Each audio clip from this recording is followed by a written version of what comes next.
இந்த ஹாஃப்மேன் இப்போதைக்கு அதிகமாக சோஷியல் மீடியா முழுக்க கீவேர்டா யூஸ் ஆகிட்டு இருக்கிறது அவரோட பேர் தான். 58 வயசு. ஆனால் சம பைசா உள்ள ஆளு. இவர் என்ன தெரியுமா சொல்லியிருக்காரு? ஏங்க நான் ரொம்ப ரொம்ப கூனி குறுகிறேன், ரொம்ப கஷ்டப்படுறேன்.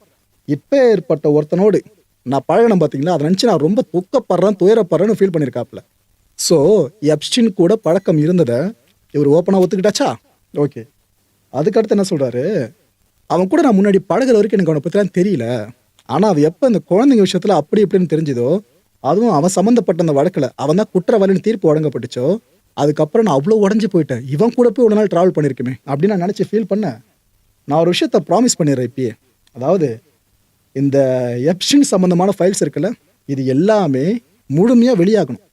டிஓஜிலேருந்து முழுமையாக வெளியிடப்படணும். அதில் பாதிக்கப்பட்டிருக்கோன்னு யாராவது இருக்காங்கனாக்கா அவங்களுக்கு ஜஸ்டிஸ் கிடைச்சே ஆகணும். இதில் நான் உங்களோட தோளோட தோல் நிற்பன்னு நான் ப்ராமிஸ் பண்ணுறேன்னு இவர் சொல்லியிருக்காரு. இன்னொரு பக்கம் என்ன சொல்கிறாரு? இந்த எப்ஸ்டின் ஃபைல்ஸில் இருக்கிற நபர்கள் உண்மையிலே குற்றம் பண்ணியிருந்தாங்க அப்படின்னா அவங்க சட்டத்தின் முன்னாடி நிறுத்தப்பட்டு நீதி அவங்கள தண்டிக்கணுன்ற மாதிரி கேட்டிருக்காருங்க. நமக்குள்ளே பரீட்சைப்பட்ட மாதிரி இருக்குல்ல. அதான் அரசியல்வாதிகள் மத்தியில் நிறைய கொலைகள் நடக்கும்.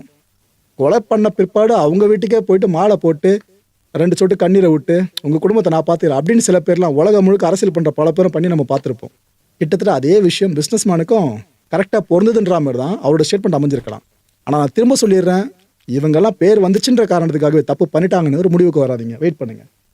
2019 வருஷம் இந்த வேனிட்டி ஃபேர் இருக்காங்களே, அவங்க கிட்ட மெட்டால இருக்க ஒரு ரெப்ரசன்டேட்டிவ் ஒரு விஷயத்த சொன்னாருங்க. ஏன்னா அவங்க விளக்கம் கேட்டாங்க.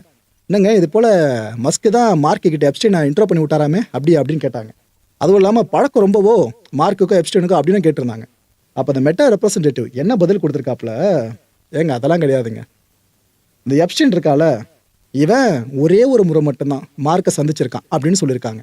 அப்போ அந்த ஒரு முறை அந்த டின்னர் ஈவெண்ட்டாக மட்டும் தான் இருக்குமோ? Okay right.